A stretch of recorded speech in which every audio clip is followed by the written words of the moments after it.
마지막이 대박이었죠.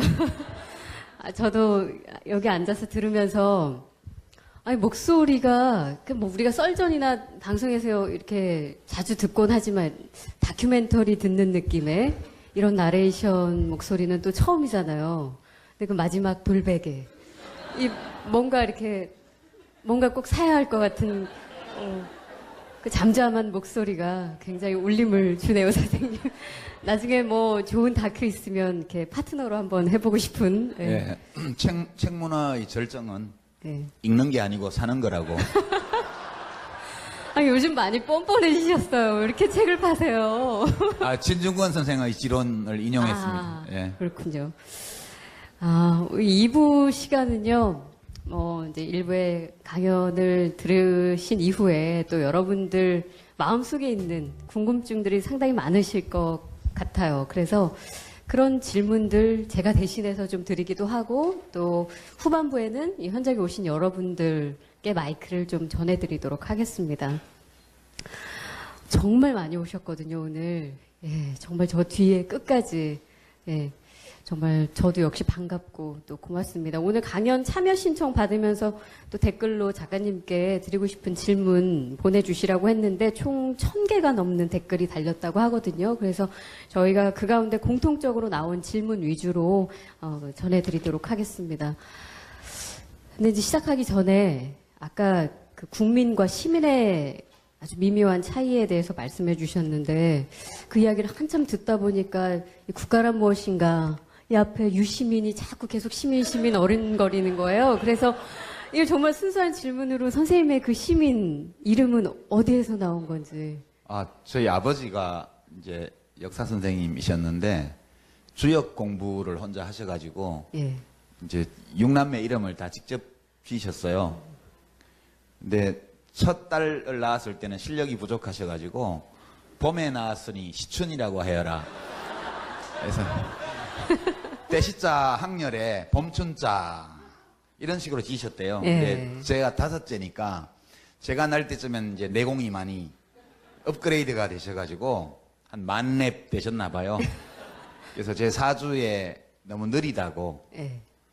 그래서 글자를 찾다가 민첩할 민자를 찾아가지고 그게 또 진주성 예. 임진왜란 때 김시민 장군이라고 우리 민족 영웅 중에 한 분 있죠?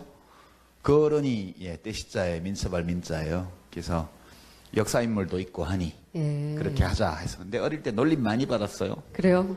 어떤 놀림이요? 시민, 도민 뭐 이런 거. 뭐 바가지만 하겠습니까? 저는 뭐 박이어서 뭐 어린 시절 박이성 가진 분들은 기본적으로 바가지는 달고 사니까 저에게는 뭐 그런 게 있었기 때문에 또 그 두 번째 강연을 듣다가 이제 또 저희 개인적인 질문은 마지막에 최순실 이렇게 고마울 수가 없다 이런 표현을 하셔서 제가 흠칫 놀란 것이 요즘 이런 반어법을 잘못 썼다가 또 공격을 당하실까봐 선의로 해석해도 됩니까? 네네. 아니 뭐 정치는 반어법도 조심해야 된다 그런 말을 많이 하지만 지금 뭐 정계에 계신 것은 아니시니까. 암시랑토 아니요? 암시랑도 않습니다. 그래서 그냥 거기에 좀 이어서 제가 드리고 싶은 말씀은 뭐 안희정 지사의 선의 발언 논란뿐만 아니라 그 전에 이제 문재인 전 대표의 혁명 발언.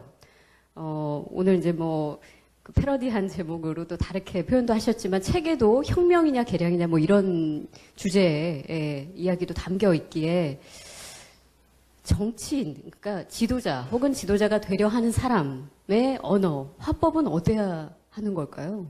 그건 다 달라야죠. 똑같으면 안 되고요.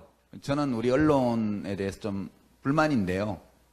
왜 특정한 기준을 세워놓고 지도자의 말은 이래야 된다. 이런 기준을 세워놓고 꼭 무슨 옛날 프루크루스테스의 침대라고 그 서양 신화에 그런 게 있잖아요. 침대 딱 만들어 놓고 눕혀가지고 키가 더 작아서 꽉 안 차면 잡아당겨서 죽이고 키가 너무 커서 넘치면 잘라서 죽이고 이런 식으로 하는 것은 잘못이라고 보고요. 정말 안희정 기사 말대로 저 사람이 말하려고 했던 게 뭐냐를 봐줘야 된다고 봐요. 그거를 안 보고 특정한 표현이나 이런 걸 거두절미해서 지도자답지 못하고 다 위험하다 이런 식으로 공격하는 거는 저는 전형적으로 이른바 반지성주의적인 행태고 이 미디어의 이런 행태가 우리나라 민주주의를 해치는 가장 큰 원인 중에 하나다. 저는 그렇게 생각합니다. 네. 네. 유시민 선생님 잘 보면요. 특히 미디어에 대한 비판을 하실 때 눈이 막 날카로워지시면서 아까도 처음 영상 보셨죠. 근데 정말 미디어가 얼마나 중요한지 우리가 지금 몸소 겪고 있기 때문에 그래서 요즘 너무 뉴스가 넘쳐나는데 네. 요즘 뭐 가짜냐 진짜냐 가짜 뉴스 때문에 좀 우려의 목소리가 많습니다. 왜냐면 그 여론을 잘못 형성해서 판단을 흐리기 쉽기 때문에 그런 우려들을 하는 건데 도대체 가짜 뉴스와 진짜 뉴스를 그 시민으로서 어떻게 평가를 하고 어떻게 그 기준을 나눠서 구분할 수 있을까요? 근데 가짜뉴스 자체는 죄가 없다고 봐요, 저는. 저 스스로 생긴 것도 아니잖아요. 누가 만든 거니까. 가짜뉴스 그 자체는 죄가 없죠. 의도를 가지고 만들면 근데 저는 가짜뉴스는 막을 수 있는 다른 방법이 하나도 없고요. 이 정보 소비자들이 그 가짜뉴스와 다른 뉴스를 비교해 보는 걸로, 저는 그 해결할 수 있다고 봐요. 그럼 어떻게 일일이 쫓아다니면서 막겠습니까? 네. 그러니까 저는 가짜뉴스가 누구에게 영향을 미치냐 하면 이른바 확증 편향의 오류. 그러니까 내가 믿고 싶은 것만 믿고 믿고 싶은 것을 믿게 하는데 도움이 되는 정보는 받아들이고 그것과 반대되는 것은 배척하는 이 성향이 인간에게 있거든요. 그러니까 아무리 설명을 해줘도 JTBC가 조작해서 만든 문서를 데스크탑에 만든 다음에 그것을 태블릿 PC에 옮겨 심어가지고 폭로했다. 이 주장이 사실이 아님을 말해주는 많은 정보들이 있잖아요. 근데 또 그렇게 주장하는 가짜뉴스가 또 있어요. 그러면 그 가짜뉴스를 믿는 건 누구 책임이냐 하면 그 가짜뉴스를 만든 사람의 책임이기도 하지만 그걸 믿는 사람의 책임이라고 봐요, 저는. 기본적으로. 왜냐하면 남들이 나쁜 짓을 못하게 할 수는 없잖아요, 내가. 그러나 남들이 하는 옳지 않은 짓을 내가 알아볼 수는 있죠. 내가 할 수 있는 걸 하자고요. 그러니까 저는 뭐 가짜뉴스 시민들 스스로가 극복할 수 있다고 봐요. 그걸 못하면 되게 멍청한 거죠. 근데 정말 우려되는 거는 뭐 당연히 수용자 입장에서 이렇게 무분별하게 뉴스를 받아들이는 태도를 지향하고 스스로 뉴스를 좀 비교 분석해서 받아들이는 그런 연습과 교육이 좀 필요하다는데 동의를 하는데 그 책에도 나오지만 나이가 들수록 본능적으로 사람은 보수화가 된다고 말씀하셨잖아요. 그리고 우리가 실제로 광장에 나가보면 광장과 시청 앞 광장은 너무나 사뭇 다른 분위기이기 때문에 이미 보수화가 진행이 돼 있고 또 더 이상 변화를 요구하지 않는 그 세대들에게 이 구분할 수 있는 뭐라고 표현해야 될까요? 변화가 올까요? 그게 근데 왜냐하면 수없이 많은 증거와 팩트들이 있는데도 불구하고 그걸 믿지 않으려고 하는 분위기. 그거 잘 안 된다 하더라고요. 예. 요즘 제가 일종의 기시감을 느끼는데요. 집안에 그 태극기 집회 나가는 어르신이 있는 집들이 꽤 있죠. 아무리 며느리가 말리고 아들이 말리고 손주가 말려도 안 듣고 꽁꽁 싸매고 방한복 입고 태극기 하나 챙겨서 나가시잖아요. 그러면 가족들이 걱정이 많아요.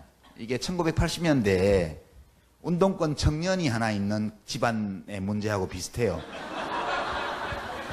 네. 어머, 저 집 할아버지가 태극기 집회 나간대. 뭐 어쩌면 좋아. 그 집 걱정 많겠다. 이런 거요. 그 집 아들이 운동권이래. 아이고, 그 엄마 걱정 많겠네. 이런 거잖아요. 외견상 비슷해요. 네.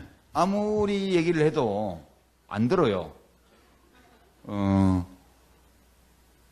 어쩔 수 없죠. 네. 어떻게 하겠어요, 그거를? 그냥 우리는 도리를 지키는 것으로 아버님, 할아버지, 그게 아니에요. 이 뉴스도 좀 보세요. 거기까지 하고요. 그래도 안 되면 그 어르신 인생인데 어떻게 하겠어요? 누가 대신 책임져 줄 수가 없잖아요. 그래서 밥이라도 잘 드시고 다니게 용돈 챙겨드리고, 예, 그렇게 하는 게 맞겠죠. 예.